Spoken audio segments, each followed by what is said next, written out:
Hi. Hello. I'll ask the judging question. Okay. What is the role of the producers and, let's say, Heidi in the final outcome of the competition? And secondly, everyone seems like they have their own line. I mean, I see Heidi Klum, toe rings. You see Heidi Klum? Toe rings. I mean, Heidi Klum everything. And everyone else associated with the program. When is there going to be a Gunn line? I'll answer your second question first. I can't conceive of doing such a thing. I mean, I'm the champion of the brands within Liz Claiborne Inc., and there are many, in addition to Liz Claiborne and Claiborne, the menswear line, which is now being designed by John Bartlett. We have Juicy Couture and Lucky Brand Jeans and DKNY Jeans and Kate Spade and Narcisa Rodriguez. And I find my work with these brands to be very purging and cathartic in the most positive way, and my creative juices are, quite frankly, they're all used up.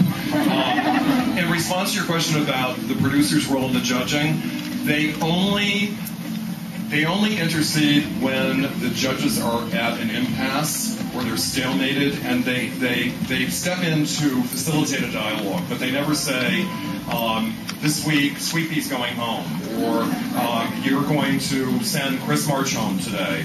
And Heidi is an executive producer, so in a way, I mean, her own production credits sit with her when she's there as a judge. But it is really the judge's call only. And one time, even I questioned how active the producers are in the decision-making. That was in season 3, and I found myself, when I heard Heidi announce who was out, I went tearing into the production office and shrieked, "How could you do this? How could you have made this decision?" If any of you saw season 3, it was the Waste Management Recycle America Challenge, when we had Allison and Vincent still standing on the red carpet on the runway, and Allison went home. And I have a refrain that I use with my students all the time, which is, I don't care what you design, as long as your model can get into a taxi wearing it. There was no way Vincent's model wearing that billboard was getting into a taxi. And it also allows you to know that I don't interact with the judges, because I would have told them so. I would have said, what are you, crazy? But the producers are there to help facilitate a dialogue when necessary. Usually it's not. Can you tell us how the judges are actually selected for the show, especially Gloria Beckham? Oh, the guests, how the guest judges are selected. I have to tell you, I'm usually in the dark about these matters too. I don't know who the guest judge is until the day that we have the judging and they arrive. Victoria Beckham was our judge for the season 4 finale. We arrived at Bryant Park. We'd been there probably for 2.5 or 3 hours, and I kept asking, who's the guest judge? Who's the guest judge? And no one could tell me. And then I heard it was Victoria Beckham. So I'm as much in the dark about these things too. I mean, it's a bit of an obvious, in a way. How to phrase this? I mean, we want people who know what they're talking about when it comes to fashion. Victoria Beckham certainly does, though it's through a very Victoria Beckham lens, I have to say. And who have a bit of buzz and excitement about them. I mean, I have to tell you, I can't adequately describe the buzz at the Bryant Park tent when people realized that she was one of our judges. They went wild. And I hope it was for all the right reasons. I will tell you, though, that the guest judge does have a very profound impact on the whole judging process. When we arrived at Bryant Park, I said with impunity to anyone who would speak to me about it that I felt it was an even playing field for Rami, for Jillian, and for Christian. And it was really a matter of taste. As soon as I heard that it was Victoria Beckham was the guest judge, I said, it's Christian. It's Christian. And she'll wear all those clothes, most definitely. But we have a lot of people we contact, and it's a matter of who's available when. And I will tell you, one of my dear, wonderful friends and a guru of my own is Diane von Furstenberg. And when we were taping season 1, no one knew what we were. No one had any idea what we were, including us, including me. And I called Diane to ask her whether she'd be a judge, and she said, no, I'm going on my yacht, I'm going to my island, I don't want to do that TV stuff. And then we got really desperate, and I called her again, please do it. No, I'm not interested. So then season 1 was airing. Episode 3 had just aired. My phone rang and it was Diane. Why didn't you tell me about this show? Why didn't you tell me about this opportunity? Diane, I called you twice. So it's funny. Now there's a big fervor. People want to get involved. But that wasn't always the case.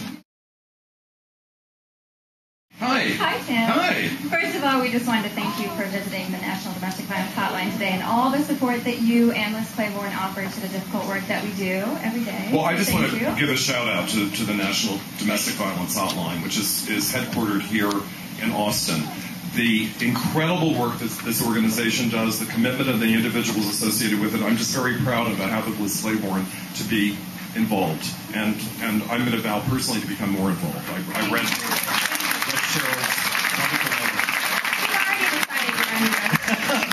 Good. But we did want to ask, how do you think that the Liz Claiborne line embodies the empowerment of women?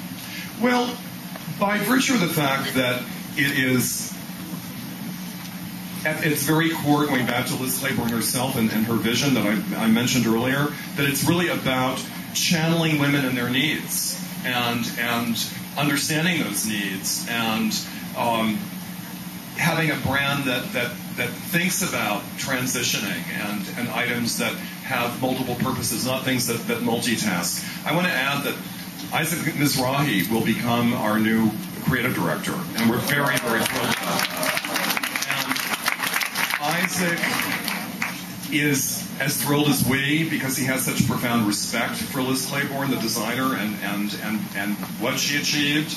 And there is no one better on this planet to channel that vision than Isaac. So we're really thrilled and excited to bring that to you, to bring Isaac to you in the future. I heard mixed reactions about that. Just to let you go, that doesn't mean Tim is going anywhere. Oh no, I'm not designing. They're not. They'd have to get me out of there with torches and a pitchfork. It's true. No, I'm not going anywhere. Hi. Hi, I'm asking about dress code. It's the bane of many existences of the students at schools around here. And I was wondering, a lot of us probably have clothes in our closet that wouldn't be considered in dress code. So I was wondering, how could we dress that down in a way that would, cover up and in a tasteful manner and not without being tacky. Like some people wear 5 spaghetti strap shirts at once, and that was what some would consider tacky. So how would we do that in a tasteful manner and still, be cool and get the approval of the adults and stuff? Is this a private school or public school? Public. Public school. Well, by virtue of the fact that you already know what's tacky, I would look to you for leadership in what's right. I'm thrilled to hear you say that you would recognize that as not being appropriate. It's a challenge for everyone. I'm constantly saying to myself, not to anyone else, well, I will say it to anyone else, but saying to myself, I don't believe in fashion prescriptions. I do believe in a personal uniform if you can find one. Just embrace it. But it's really a matter of who are you and how you want people to perceive you. And that's a very introspective question. You need to feel confident in how you navigate the world. You need to feel at your best, whether it's going to school or it's going to work or it's going to the grocery store, whatever it may be. You just have to have that confidence. And I would say for you personally, just resonate to the items that you know you look good in and that you feel confident in. And that other people respond well to you in too. It's not an easy matter, or we would all get it right, wouldn't we? It's a difficult matter, but it requires a lot of introspection.